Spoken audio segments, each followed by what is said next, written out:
Rekan-rekan yang berbahagia, selamat bertemu kembali dengan saya Untung Juwanto dari Respro, Resources Productivity Best Practice Management Consulting. Hari ini kita akan membahas bagaimana cara menjawab pertanyaan interview yang sulit. Ini adalah kelanjutan dari video YouTube yang sebelumnya, seri 2, dan kita masuk ke seri yang ketiga bersama Respro Management Consulting. Beberapa rekan saya khawatir dan takut menghadapi interview. Itu merupakan hal yang wajar ya. Apalagi ditambah dengan kebingungan, stres, ada perasaan gugup pada saat interview, dan yang terakhir adalah depresi. Seharusnya ini tidak harus Anda alami. Karena untuk menghadapi interview yang sukses, Anda harus tenang secara emosional dan bisa mengendalikan perasaan Anda dengan baik pada saat Anda menjalani proses interview.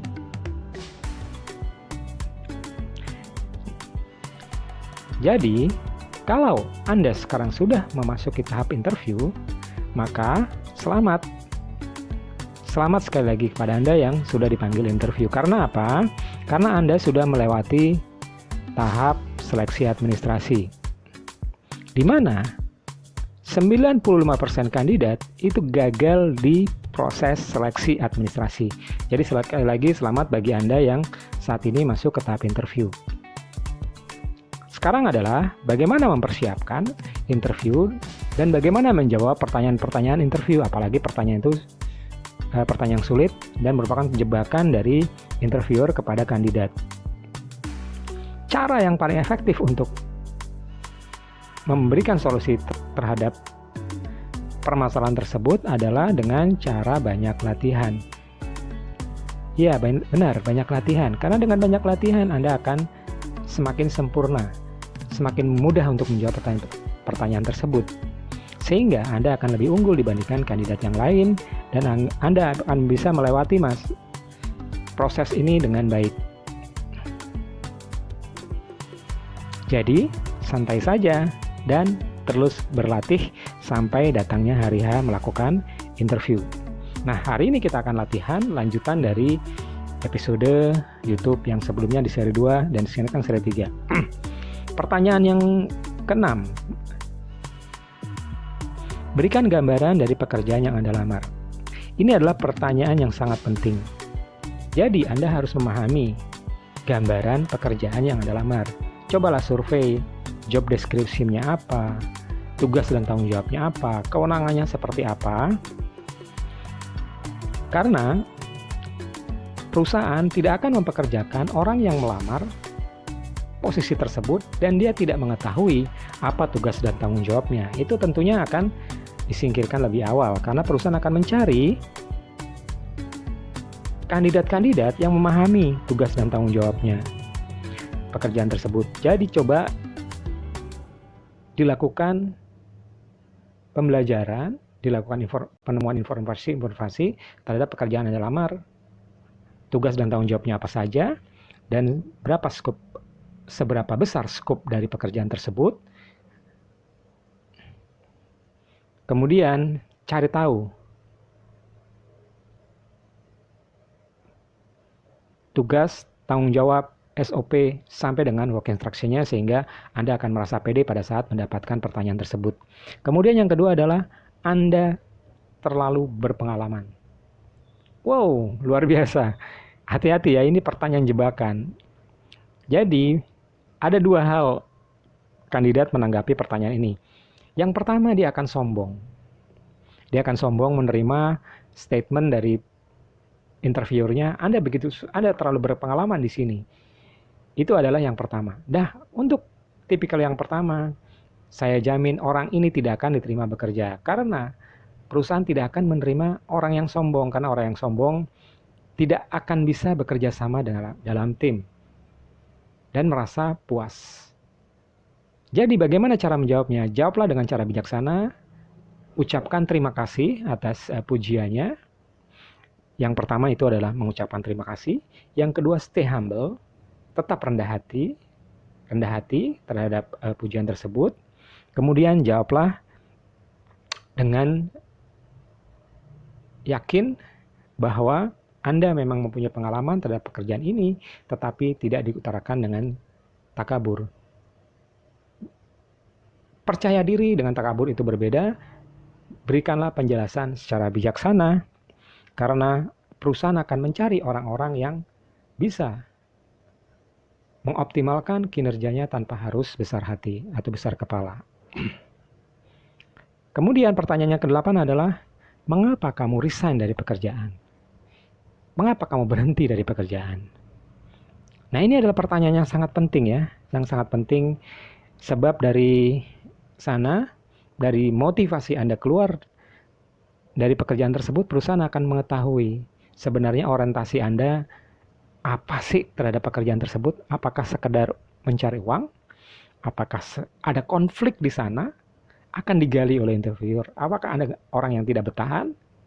Jadi, Anda harus memberikan alasan-alasan yang bisa masuk akal. Alasan-alasan yang bisa diterima oleh recruiter. Contohnya, alasannya apa saja? Yang pertama adalah Anda keluar karena ingin berkembang. Anda keluar karena ingin meniti karir. Anda keluar karena ingin mendapatkan pengembangan kepribadian. Anda keluar karena ingin meningkatkan kompetensi. Itu adalah alasan-alasan yang bisa diterima oleh recruiter. Jadi sekali lagi, jangan memberikan alasan-alasan karena konflik, karena tidak puas dengan perusahaan, karena ada hal-hal lain yang membuat Anda bercerita kondisi negatif di perusahaan sebelumnya. Jadi itu harus dihindari. Kemudian pertanyaan yang ke-9 adalah, apa pandangan Anda mengenai overtime, lembur? Mungkin ada sebagian kita, terutama yang level grassroots, senang dengan pekerjaan lembur karena ada tambahan penghasilan. Tetapi untuk level middle up management, banyak yang tidak suka lembur karena lemburnya nggak dibayar. Lembur dalam hal ini adalah penambahan jam kerja, overtime tanpa dibayar untuk level supervisor ke atas. Banyak orang yang menghindari pekerjaan lembur karena selain mengeluangkan banyak waktu, energi, tenaga, dan sebagainya. Jadi banyak yang tidak takut lembur. Jadi bagaimana cara menjawabnya? Cara menjawabnya sederhana, bahwa Anda memiliki tanggung jawab untuk menyelesaikan pekerjaan itu seefisien mungkin, secepat mungkin, dengan rasa tanggung jawab terhadap pekerjaan tersebut diselesaikan dengan sebaik-baiknya. Perusahaan akan melihat komitmen dari karyawan untuk menyelesaikan pekerjaan dengan sebaik-baiknya tanpa menambah waktu kerja. Artinya apa? Ia bisa bekerja secara efisien dan efektif. Kemudian pertanyaan yang ke-10 adalah, berapa gaji yang kamu harapkan? Waduh, kalau sampai pertanyaan ini muncul, artinya Anda menjadi shortlist kandidat. Anda sudah mulai ditawari pekerjaan. Employer atau pengusaha atau recruiter sudah tertarik kepada kompetensi Anda, pendidikan Anda, pengalaman Anda. Itu adalah pertanyaan yang sangat jarang dikemukakan kalau perusahaan tidak tertarik kepada Anda. Jadi syukurilah kalau sampai keluar pertanyaan tersebut, berarti Anda sudah ditawari suatu pekerjaan. Nah, pertanyaannya adalah bagaimana cara menjawabnya? Karena posisi yang sama di perusahaan yang berbeda, itu gajinya berbeda. Manajer di perusahaan A dengan manajer HR di perusahaan B, walaupun jabatannya sama, gajinya berbeda. Jadi, pertama lakukanlah survei terhadap kebutuhan pribadi Anda. Berapa besar kebutuhan? Kemudian yang kedua, lakukan survei. Kalau gaji jabatan ini range-nya antara berapa sama berapa. Anda sudah memiliki gambaran. Kemudian pada saat Anda memberikan jawaban, pastikan bahwa jawaban Anda itu masih berada di range yang ditentukan oleh perusahaan. Dan kalaupun Anda ambil angka yang tertinggi di range, maka itu adalah hal yang positif. Jadi Anda akan mendapatkan gaji di angka maksimal dari perusahaan. Jadi harus hati-hati menjawab pertanyaan ini. Pastikan bahwa Anda telah melakukan survei dengan benar, Anda telah menghitung kebutuhan Anda telah memperhitungkan seberapa besar skop, tugas, tanggung jawab, dan wewenangnya. Karena itu berkaitan dengan kapabilitas Anda di perusahaan tersebut.